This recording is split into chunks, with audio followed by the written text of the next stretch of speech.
உணவுங்கிறது 2 வகையாக சொல்லலாம். ஒன்று இயற்கையாக கிடைக்கக்கூடியது, இன்னொன்று நம்ம செயற்கையாக நம்ம உற்பத்தி செய்கிறது. உணவுப் பொருட்கள் முடிஞ்ச அளவு பசி இருக்கும்போது மட்டும் தான் சாப்பிடணும். உணவு எப்போ சாப்பிடணும் அப்படின்னா, வாட்சை பார்த்து சாப்பிடக்கூடாது, வயிற்றை பார்த்து தான் சாப்பிடணும். உடல் 3 வேலை செய்யும். இயக்கம், பராமரிப்பு, செரிமானம் 3 வேலை செய்யும். நம்ம தமிழர்கள்னா நெல் விவசாயத்தை ரொம்ப பெயர் போனவர்கள். அனைவருக்கும் வணக்கம். இந்த காணொலியில் நாம் என்ன பார்க்க இருக்கிறோம் அப்படின்னா, தற்சார்பு பொருளாதாரம் அப்படிங்கிறத அடிப்படையாக வச்சு இயங்கிட்டு இருக்கக்கூடிய ஒரு இளைஞருடைய பயணத்தை பற்றி தான் இந்த காணொலியில் நாம் முழுமையாக பார்க்க இருக்கிறோம்.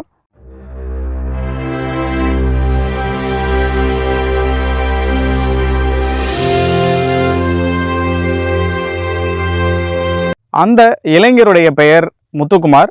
திருச்சி மாவட்டம் தொட்டியம் பகுதியில் இயற்கை விவசாயம், ஆர்கானிக் விவசாயம், இந்த மாதிரியான விஷயங்கள்லாம் அடிப்படையாக கொண்டு தற்சார்பு பொருளாதாரம் அப்படிங்கிறத வச்சு இயங்கிட்டு இருக்கிறாரு. அனைவருக்கும் வணக்கம். என்னோட பெயர் முத்துக்குமார். நான் திருச்சி மாவட்டம் தொட்டியத்தில் வசித்து வரேன்.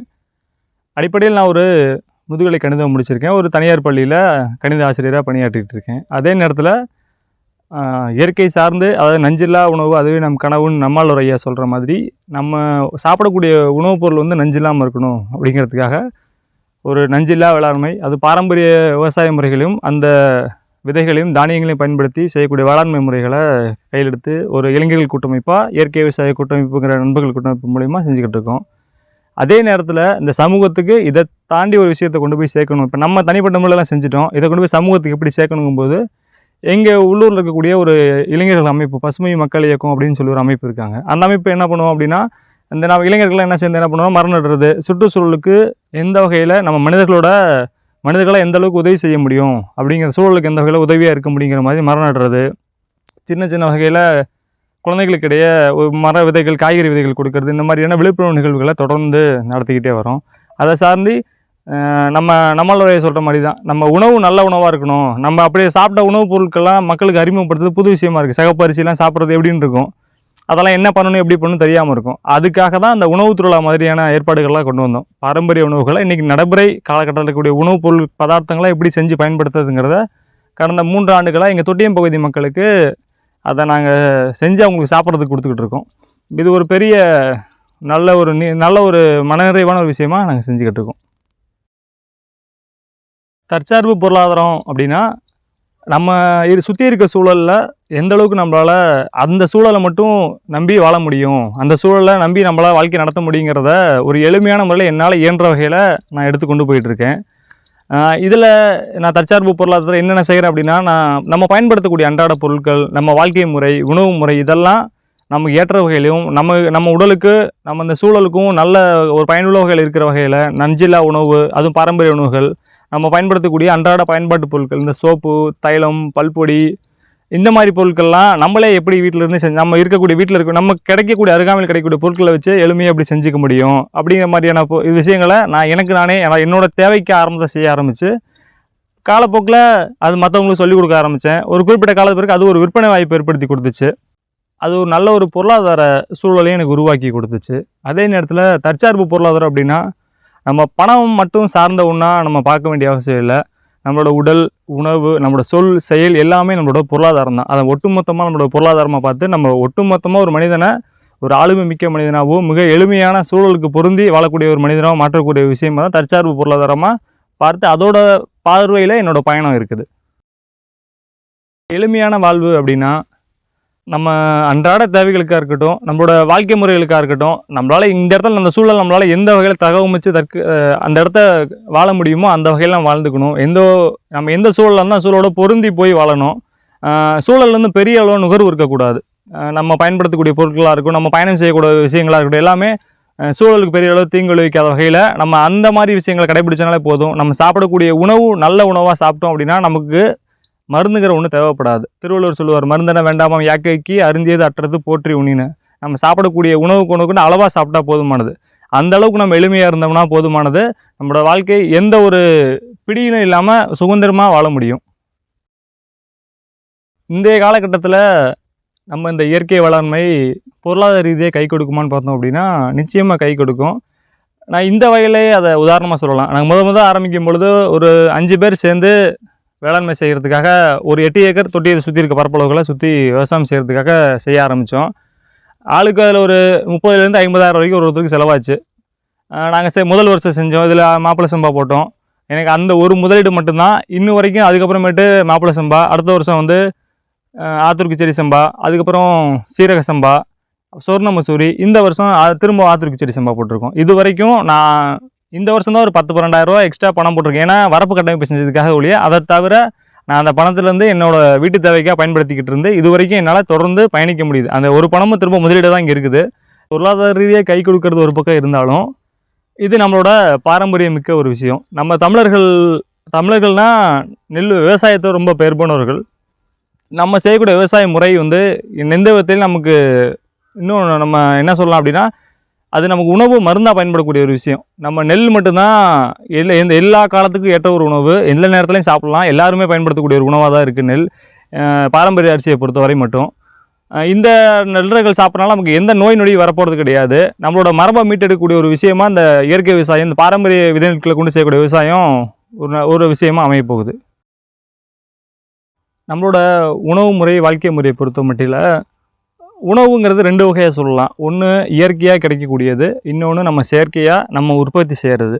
இயற்கையாக கிடைக்கக்கூடியதுன்னா நம்ம காடுகளில் இருந்து நம்ம மனித முயற்சி எந்த முயற்சி இல்லாமல் இயற்கையிலிருந்து தானாக முளையக்கூடிய இலந்த பழமாக இருக்கட்டும், பலாப்பழம், இந்த மாதிரி நம்ம மனித முயற்சி இல்லாமல் அங்கங்கே வளர்ந்துருக்கு பார்த்திங்கன்னா, அந்த உணவுப் பொருட்களை உட்கொள்கிறது ஒன்று. அந்த உணவுப் பொருட்கள் ரொம்ப ஆற்றல் மிக்க உணவுப் பொருட்கள், ரொம்ப சத்தான உணவுப் பொருட்களும் கூட. அதை தாண்டி இன்னொன்று செயற்கையான உணவுப் பொருட்களை நம்ம உற்பத்தி செய்யக்கூடிய நெல், வாழை, கரும்பு, சோளம், மக்காச்சோளம், இந்த மாதிரி கேழ்வரகு, இதெல்லாமே நம்ம உற்பத்தி செய்யக்கூடிய, நம்ம மனித முயற்சியால் உற்பத்தி செய்யக்கூடிய உணவுகள் 2வது ரகம். முதல் ரக உணவுகள் ரொம்ப வலிமையான உணவுகள் கூட, நல்ல உணவுகளும். 2வது ரகத்தை நம்மளோட தேவைகளை பூர்த்தி செய்கிறதுக்காக செயற்கையாக நம்மளும் அதே மாதிரி நம்ம உணவு உற்பத்தி செய்ய ஆரம்பித்தோம். முதல்ல உணவுகள் காடுகளில் தான் இருந்துச்சு. நம்மளோட தேவைக்காக காடுகளை அடித்து குறிஞ்சி நிலத்தை உருவாக்கி அங்கேருந்து நம்ம உணவு பயிர்கள் உற்பத்தி செய்ய ஆரம்பித்து அப்படியே விவசாயங்கிற முறை ஒரு பரவலாக இன்றைக்கி காலகட்டத்தில் நம்ம செஞ்சுக்கிட்டு இருக்கோம். இந்த உணவுப் பொருட்களை முடிஞ்சளவு பசி இருக்கும்போது மட்டும் தான் சாப்பிடணும். உணவு எப்போ சாப்பிடணும் அப்படின்னா, வாட்சை பார்த்து சாப்பிடக்கூடாது, வயிற்றை பார்த்து மட்டும் தான் சாப்பிடணும். உடல் எப்போ உணவு கேட்குதோ அப்போ சாப்பிட்டா போதுமானது. சாப்பிடக்கூடிய உணவு ஒரு போதும் அப்படிங்கிறதுக்கு முன்னாடி நிலையிலே எழுந்துடணும். ஏன்னா இப்போ நம்ம சாப்பாடு ஒரு பொட்டம் ஹோட்டல் நம்ம பார்சல் கட்டாங்க மடிக்கும் பொழுது நம்ம அதில் எவ்வளோ வைக்க முடியுமோ அவ்வளோ வச்சு மடிக்கிறது எவ்வளோ சிரமமாக இருக்கும். அது கச்சிதமான அளவில் வச்சு மடித்தோம் அப்படின்னா எவ்வளோ எளிமையாக இருக்கும். அதே மாதிரி தான் இறைப்பையை பொறுத்த வரைக்கும் அந்த தேவையை விட கொஞ்சம் கம்மியாக கொடுத்தோம் அப்படின்னா தான் அந்த தேவை இன்னும் கூடுதல் நமக்கு தேவை இருக்குன்னு சொல்லி இருக்கிற உணவை முழுமையாக உடல் பயன்படுத்தி அந்த உணவை முழுவதும் ஆற்றலாக மாற்றிக்கும். நம்ம அதுவே அதிகமான உணவு உட்கொண்டோம் அப்படின்னா என்ன ஒன்றுனா, அந்த உணவை மட்டும் உடல் செரித்து வெளியே கொண்டு போனாங்கிற நிலையை ஏற்படுத்தி நமக்கு மந்தமான சூழல் ஏற்படுத்தும். நல்லா நிறைய சாப்பிட்டோம் அப்படின்னா தூக்கம் தான் வரும். ஏன்னா உடல் 3 வேலை செய்யும். இயக்கம், பராமரிப்பு, செரிமானம் 3 வேலை செய்யும். நம்ம உணவு நிறையா கொடுத்துட்டோம் அப்படின்னா செரிமானத்துக்கு அதிகமான ஆற்றல் தேவைப்படும், உடல் இருக்கக்கூடிய ஆற்றல்கள். அப்போ என்ன பண்ணால் மீதி இயக்கமும் பராமரிப்பு இல்லாமல் போயிடும். இயக்கம் பராமரிப்பு இல்லை அப்படின்னா நம்ம அப்படியே மைல்டாக இருப்போம், எதுவுமே பண்ண முடியாது நம்மளால். சாப்பிட்டு முடிச்சு ஒரு தூக்கம் போட்டுருந்துச்சா சாப்பாடு வயிற்றை தாண்டி அடுத்த நிலைக்கு போனதுக்கப்புறம் தான் நம்மளால் இயல்பாக இருக்க முடியும். அதே மாதிரி நம்மளோட உறக்கம் பொறுத்த வரைக்கும் ரொம்ப முக்கியமான ஒரு விஷயம். நம்ம இன்றைக்கி காலகட்டத்தில் ரொம்ப தவிர்த்து போகிறது அது ஒன்று தான். ஏன்னா இன்றைக்கி நம்ம மின்சார தேவை ரொம்ப முக்கியமானது ஒன்று. அதே நேரத்தில் நம்ம மின்சாரத்தை நம்ம பயன்படுத்தக்கூடிய விதத்தால் நம்ம உடலும் நம்ம மனமும் ரொம்ப சிதைஞ்சு போகுது. அந்த காலத்திலலாம் ஒரு 50-60 ஆண்டுகளுக்கு முன்னாடிலாம் கூட 6 மணிக்கு மேலே எங்கேயும் வெளியில் போகவே மாட்டாங்க. 6 மணிக்கு மேலே வீட்டில் லைட்டு இருக்காது, இருந்தாலும் எரியாது. அவங்க உணவு பழக்க வழக்கம் முதற்கொண்டு கூட 6 மணியோட முடிஞ்சிடும். அவங்க 6 மணிக்கெலாம் சாப்பிட்டு முடிச்சிடுவாங்க. அப்படி தான் அந்த உணவு பழக்கம் இருந்துச்சு. நம்ம இன்றைக்கி நம்ம மின்சார தேவை இன்றைக்கி நம்மளோட பாதுகாப்புக்கும் நம்மளோட அடுத்த கட்ட வளர்ச்சிக்கும் தேவைக்கு தகுந்த மாதிரி பயன்படுத்திக்க நல்லது.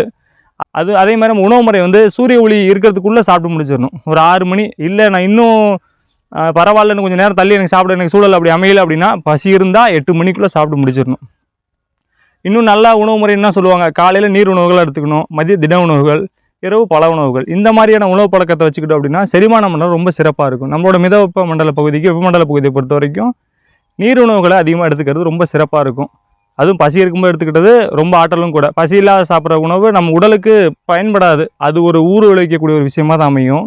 இரவு தூக்கத்தை தவிர்க்கிறதுக்கு என்னவோ கண் பார்வையில் சிக்கல் ஏற்படும், செரிமான சிக்கல் ஏற்படும், கல்லீரல் கணை உள்ளுறுப்புகள், ராஜ உறுப்புகள்னு சொல்லக்கூடிய உள்ளுறுப்புகள்லாம் இரவு நேரத்தில் தன்னை மீட்டுருவாக்க செஞ்சுக்கும். அந்த உள்ளுறுப்புகள் எந்தளவுக்கு புத்துணர்வு பெற்றுக்கிட்டே இருக்கும், அந்தளவுக்கு தான் நம்மளோட முகம் தெளிவாக இருக்கும். அந்தளவுக்கு தான் நம்ம அதாவது நம்ம அந்த உடலோட புத்துணர்வு இளமை காலம் உடலில் தக்க வச்சுக்கிட்டே போட்டுக்கிட்டு இருக்கும். முடி உதவதாக இருக்கட்டும், முடி நிறைக்கிறதா இருக்கட்டும், உடல் முக பிரகாசமாக இருக்கட்டும், இதெல்லாமே இரவு உறக்கத்தை வச்சு தான் இதெல்லாம் நடைபெறக்கூடிய ஒன்று.